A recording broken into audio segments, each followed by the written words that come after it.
Hello ಮಕ್ಕಳೇ, ಇವತ್ತು ನಾವು ಗುಡ್ವಿಲ್ ಬಗ್ಗೆ ತಿಳ್ಕೊಳ್ಳೋಣ. ಸೊ ಗುಡ್ವಿಲ್ ಏನಪ್ಪ ಅಂದರೆ it is nothing but a reputation of a company. ಓಕೆನಾ? ಇವಾಗ ಒಂದು ಕಂಪನಿಗೆ ಒಂದು ಬ್ರ್ಯಾಂಡ್ ಇದೆ ಅಂದ್ಕೊಳ್ಳಿ. ಫಾರ್ ಎಕ್ಸಾಂಪಲ್ ಒಂದು ಚಾಕ್ಲೇಟು, ಆಮೇಲೆ ಇನ್ನೊಂದು ಲೋಕಲ್ ಚಾಕ್ಲೇಟ್ ಇದೆ ಅಂದ್ಕೊಳ್ಳಿ. ಯೂಶ್ವಲಿ ಬ್ರ್ಯಾಂಡ್ ಇರೋದನ್ನು ತಗೊತಾರೆ, ಯಾಕಂದರೆ ಅದರಲ್ಲಿ ಒಳ್ಳೆ ಕ್ವಾಲಿಟಿ ಇದೆ ಅಂತ ಅಸ್ಯೂಮ್ ಮಾಡ್ಕೊತಾರೆ. ಸೊ ಈ ಬ್ರ್ಯಾಂಡಿಂದ ಏನಾಗುತ್ತೆ ಅಂದರೆ ಫ್ಯೂಚರಲ್ಲಿ ಬರೋ ಪ್ರಾಫಿಟ್ ಕೂಡ ಜಾಸ್ತಿ ಇರುತ್ತೆ. ಇವಾಗ ನಾನೊಂದು ಮಿಕ್ಸಿ ಇಸ್ಕೊಬೇಕು ಅಂದರೆ ಒಳ್ಳೆ ಬ್ರ್ಯಾಂಡ್ ಇರೋದನ್ನು ಇಸ್ಕೊತೀನಿ. ಅದ್ರ ಕ್ವಾಲಿಟಿ ಹೆಂಗಿದೆಯೋ ಗೊತ್ತಿಲ್ಲ, ಒಳ್ಳೆ ಬ್ರ್ಯಾಂಡ್ ಇದೆ ಅಂತ ತಗೊಂಡೆ.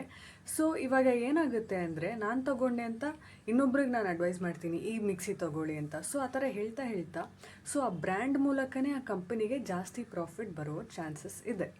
ಸೊ ಇಲ್ಲಿ ಆ ಕಂಪನಿಯ ರೆಪ್ಯುಟೇಷನ್ ಕೂಡ ಮ್ಯಾಟರ್ ಆಗುತ್ತೆ. ಸೊ ಯಾವ ಯಾವ ಬೇಸಿಸ್ ಮೇಲೆ ಈ ಗುಡ್ವಿಲ್ ಅಂದರೆ ಫ್ಯಾಕ್ಟರ್ಸ್ ಅಫೆಕ್ಟಿಂಗ್ ಆಫ್ ಗುಡ್ವಿಲ್ ನಾನು ನೋಡೋಣ. ಗುಡ್ವಿಲ್ ಯಾವ ಬೇಸಿಸ್ ಮೇಲೆ ಕ್ರಿಯೇಟ್ ಆಗುತ್ತೆ ಅಂದರೆ ಫಸ್ಟ್ ಒನ್ ಬಂದುಬಿಟ್ಟು ನೇಚರ್ ಆಫ್ ಅ ಬಿಸ್ನೆಸ್. ನೀವು ಆ ಕಂಪನಿ ಕ್ರಿಯೇಟ್ ಮಾಡುವಂತಹ ಪ್ರಾಡಕ್ಟ್ ಯಾವಾಗಲೂ ಡಿಮ್ಯಾಂಡಲ್ಲೇ ಇದೆ ಅಂದರೆ ಅದಕ್ಕೆ ಒಂದು ಬ್ರ್ಯಾಂಡ್ ನೇಮ್ ಜಾಸ್ತಿ ಆಗುತ್ತೆ. Second one location. ಇವರು ಇರುವಂತಹ ಲೊಕೇಶನಲ್ಲಿ ಜಾಸ್ತಿ ಕನ್ಸ್ಯೂಮರ್ ಇದ್ದರೆ ಅದು ಕೂಡ ವ್ಯಾಲ್ಯೂ ಆ್ಯಡ್ ಮಾಡುತ್ತೆ. ಥರ್ಡ್ ಒನ್ ಬಂದುಬಿಟ್ಟು ಗುಡ್ ಮ್ಯಾನೇಜ್ಮೆಂಟ್, ಎಫಿಷಿಯೆಂಟ್ ಮ್ಯಾನೇಜ್ಮೆಂಟ್ ಯಾಕೆ ಇಂಪಾರ್ಟೆಂಟ್ ಅಂದರೆ ಇಲ್ಲಿ ಇವರು ಪ್ರಾಡಕ್ಟ್ ಕ್ವಾಲಿಟಿನ ಹೇಗೆ ಇಂಪ್ರೂವ್ ಮಾಡೋದು ಅನ್ನೋದ್ರ ಬಗ್ಗೆ ಜಾಸ್ತಿ ಇಂಪಾರ್ಟೆನ್ಸ್ ಕೊಡ್ತಾರೆ. ಫೋರ್ತ್ ಒನ್ ಬಂದುಬಿಟ್ಟು ಮಾರ್ಕೆಟ್ ಸಿಚುವೇಶನ್. ಈ ಮಾರ್ಕೆಟ್ ಸಿಚುವೇಶನ್ ಯಾಕೆ ಇಂಪಾರ್ಟೆಂಟ್ ಅಂದರೆ ಇವರು ಕ್ರಿಯೇಟ್ ಮಾಡುವಂತಹ ಪ್ರಾಡಕ್ಟ್ ಬೇರೆ ಎಲ್ಲೂ ಕ್ರಿಯೇಟ್ ಆಗ್ತಾಯಿಲ್ಲ, ಇವರೊಬ್ಬರೇ ಈ ಥರ ಪ್ರಾಡಕ್ಟ್ ಕ್ರಿಯೇಟ್ ಮಾಡ್ತಿದ್ದಾರೆ ಅಂದರೆ ಅಗೇನ್ ಆ ಬ್ರ್ಯಾಂಡ್ ವ್ಯಾಲ್ಯೂ ಜಾಸ್ತಿ ಆಗುತ್ತೆ. ಫಿಫ್ತ್ ಒನ್ ಬಂದುಬಿಟ್ಟು ಸ್ಪೆಷಲ್ ಅಡ್ವಾಂಟೇಜಸ್.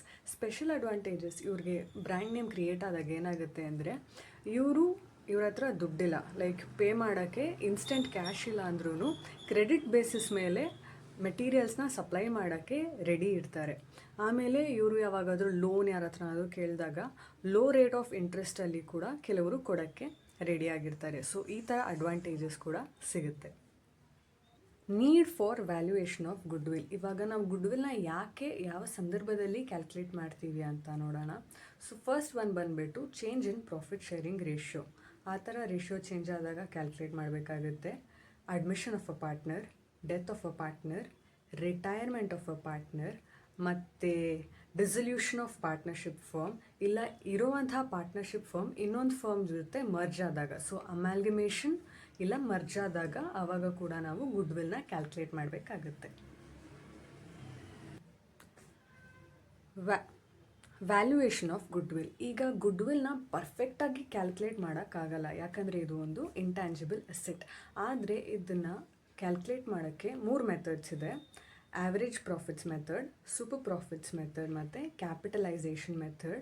ಸೊ ಇವಾಗ ಪಾರ್ಟ್ನರ್ಶಿಪ್ ಫರ್ಮಲ್ಲಿ ಕ್ಯಾಲ್ಕುಲೇಟ್ ಮಾಡೋಕ್ಕೆ ಯಾವ ಮೆಥಡ್ ಯೂಸ್ ಮಾಡಬೇಕು ಅಂತ ಎಕ್ಸಿಸ್ಟಿಂಗ್ ಮತ್ತು ಹೊಸದಾಗಿ ಬರುವಂತಹ ಪಾರ್ಟ್ನರ್ಸು ಡಿಸೈಡ್ ಮಾಡಿದ್ಮೇಲೆ ಆ ಮೆಥಡ್ ಯಾವ ಮೆಥಡ್ ಚೂಸ್ ಮಾಡಿರ್ತಾರೋ ಆ ಬೇಸಿಸ್ ಮೇಲೆ ಕ್ಯಾಲ್ಕುಲೇಟ್ ಮಾಡ್ತಾರೆ.